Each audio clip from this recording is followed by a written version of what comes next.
जी दोस्तों, मैं doctor Wasimuddin welcome करता हूं अपने यूट्यूब चैनल में। दोस्तों, आज का टॉपिक बहुत इम्पोर्टेंट है और अक्सर आपको इस मर्ज़ के मरीज़ भी देखने में मिले होंगे। बल्कि अगर आप अपने फैमिली मेम्बर्स में, रिश्तेदारों में देखें तो वहां पर भी आपको इस मर्ज़ में मुब्तला मरीज़ लाजमी मिलेंगे। आज का टॉपिक है किडनी स्टोन से रिलेटेड, काफ़ी कॉमन टॉपिक है। आजकल ये मर्ज़ काफ़ी देखने में भी नज़र आता है। दोस्तों, आज के टॉपिक में हम ये देखेंगे कि आखिर किडनी स्टोन या गुर्दे की पथरी होती क्या है, गुर्दे की पथरी की कितनी इकसाम हैं, गुर्दे की पथरी का इलाज कैसे मुमकिन है। अस्सलाम वालेकुम।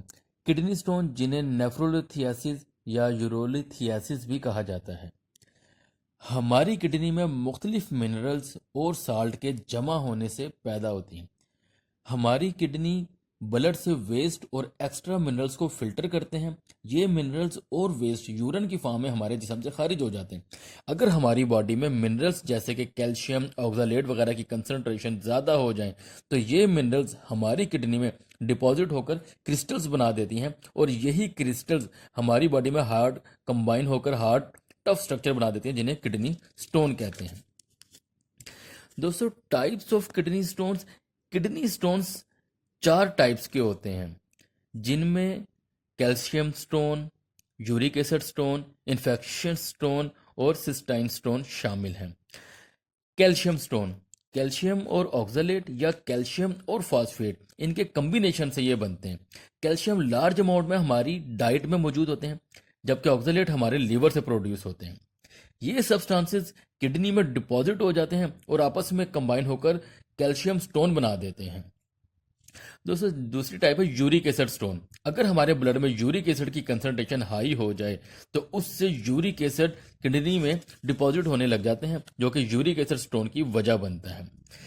नेक्स्ट है इन्फेक्शन स्टोन। अगर हमारे यूरिनरी ट्रैक में बैक्टीरियल इन्फेक्शन हो जाए तो बैक्टीरिया एसिडिक यूरिन को बेसिक यूरिन में कन्वर्ट करता है, जो कि मैग्नीशियम अमोनियम फॉस्फेट स्टोन की वजह बनते हैं, जिन्हें स्ट्रू वाइट स्टोन भी कहा जाता है। जबकि सिस्टाइन स्टोन अक्सर उन लोगों में बनते हैं जिनमें रेयर हेरिडिटरी कंडीशन हो, जिसे सिस्टीनी यूरिया भी कहा जाता है। इसमें सिस्टाइन अमीनो एसिड को यूरिन से रीअब्जॉर्ब नहीं कर पाते और सिस्टाइन किडनी बन जाती है। जिनमें ये इशू होता है वो असल में सिस्टीन स्टोन पैदाइश से ही बनना शुरू हो जाता है। यहाँ पर अगर हम इस पर गौर करें तो ये एक हेरिडिटरी डिजीज के अंदर फॉल करता है। Next, cause of kidney stone की कोई एक खास स्पेसिफिक रीजन नहीं है। हाँ, अलबत्ता कुछ रिस्क फैक्टर होते हैं किडनी स्टोन की वजह बनते हैं, जो जिनमें डिहाइड्रेशन यानी कि पानी की कमी हो जाना। ऐसी हालत में हमारे ब्लड विस्कस हो जाता है, यानी कि गाढ़ा हो जाता है और किडनी से मिनरल्स फिल्टर नहीं हो पाते, जबकि मिनरल्स किडनी में डिपॉजिट होने लग जाते हैं, जिससे किडनी स्टोन के चांस बढ़ जाते हैं। अगर हमारी बॉडी में प्रोटीन, शुगर और साल्ट की मिकदार ज़्यादा हो तो ये हमारी बॉडी में कैल्शियम और यूरिक एसिड की वजह बन सकते हैं।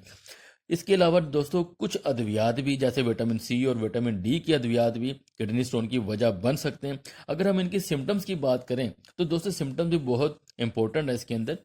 अगर अगर हम इनकी क्रिस्टलाइजेशन और सिम्टम्स के ऊपर देखें तो अगर किडनी स्टोन यूरेटर में फंस जाए तो उससे हमारे एब्डोमेन, बैक और साइड्स पर दर्द, जो कि बहुत शार्प और तेज, ये शुरू हो जाता है। इसके अलावा अगर हम डायग्नोसिस की बात करें तो इसको ज़्यादातर ब्लड टेस्ट और यूरिन टेस्ट से डायग्नोस किया जाता है और इससे ये पता चलाया जा सकता है कि कौन से मिनरल्स स्टोन फॉर्मेशन कर रहे हैं। इस तरह फ्यूचर में किडनी स्टोन से बचा जा सकता है। लेकिन दोस्तों, यहाँ पर अगर हम ट्रीटमेंट की बात करें तो हमें पानी ज़्यादा से ज़्यादा पीना चाहिए। इसके अलावा कुछ मेडिसिन हैं, उनका इस्तेमाल बहुत ज़रूरी है। लेकिन दोस्तों, अगर हम इसकी प्रॉपर प्रिकॉशनरी मेजरमेंट की तरफ देखें तो वो बहुत इंपॉर्टेंट है। अगर एक ऐसा पेशेंट जो कि किडनी स्टोन का काफ़ी अरसे से सामना कर रहा है या किडनी स्टोन को बेयर कर रहा है, अल्ट्रासाउंड की रिपोर्ट में भी आ गया, ब्लड टेस्ट से भी साबित हो गया, यूरिन टेस्ट से भी चीज़ साबित हो गई। अच्छा दोस्तों, यहाँ पर यूरिन टेस्ट बहुत मायने रखता है। अगर ये अभी आपको यहाँ पर एक यूरिन चार्ट भी मौजूद नज़र आएगा, मैं डिस्प्ले करने लगा हूँ, उसको आप लाजमी देखिएगा। मतलब आप अपने यूरिन के कलर से भी इस चीज़ का अंदाज़ा लगा सकते हैं कि आपके किडनी की हेल्थ कैसी है। डिफरेंट टाइप्स के कलर होते हैं, एक बिल्कुल वाटर की तरह, light yellow, dark yellow, brown colour या रेडिश कलर। दोस्तों, ये जितने भी कलर आपको अपने यूरिन के नज़र आएंगे तो इस यूरिन के कलर से आप अपने इस हेल्थ का पता लगा सकते हैं, किडनी की हेल्थ का। तो दोस्तों ये भी डायग्नोसिस के लिए बहुत ज़रूरी है। आप खुद से ही अंदाज़ा लगा सकते हैं कि आपकी किडनी की हेल्थ किस तरह की जा रही है। और अगर हम ओवरऑल अपने होम्योपैथी की बात करें, होम्योपैथिक मेडिसिन की बात करें, तो दोस्तों होम्योपैथिक मेडिसिन के अंदर बहुत खूबसूरत मेडिसिन हैं और काफ़ी कारआमद भी हैं और बहुत जल्द रिजल्ट देती हैं, जिनके अंदर हमारी बर्बेरस वल्गैरिस शामिल है, लाइकोपोडियम शामिल है और तीसरी कंथेरस शामिल है, जो कि अपने अपने अलामात की बुनियाद पर अकॉर्डिंग टू सिमिलिया अगर ली जाएं तो आपको बर वक्त फ़ायदा और हमेशा के लिए इस तकलीफ दे मरज़ से छुटकारा दे सकती हैं। दोस्तों इन मेडिसिन का प्रॉपर इस्तेमाल आपको किडनी स्टोन से निजात दे सकता है और आपको हमेशा के लिए इस मर्ज से छुटकारा दिला सकता है, लेकिन इनको इनकी अलामात की बुनियाद पर हमेशा इस्तेमाल करना चाहिए। वीडियो को देखने के लिए आप बहुत शुक्रिया। अगर वीडियो पसंद आई हो तो चैनल को सब्सक्राइब कीजिएगा, लाइक कीजिएगा और ज़्यादा से ज़्यादा शेयर करिएगा। अगर आपके ज़हन में कोई माइंड में कोई सवाल है इस वीडियो से मुतल्लिक, इस डिज़ीज़ से मुतल्लिक, तो आप पूछ सकते हैं। कमेंट सेक्शन आपके लिए है। मिलते हैं अगली वीडियो में। अल्लाह हाफिज़।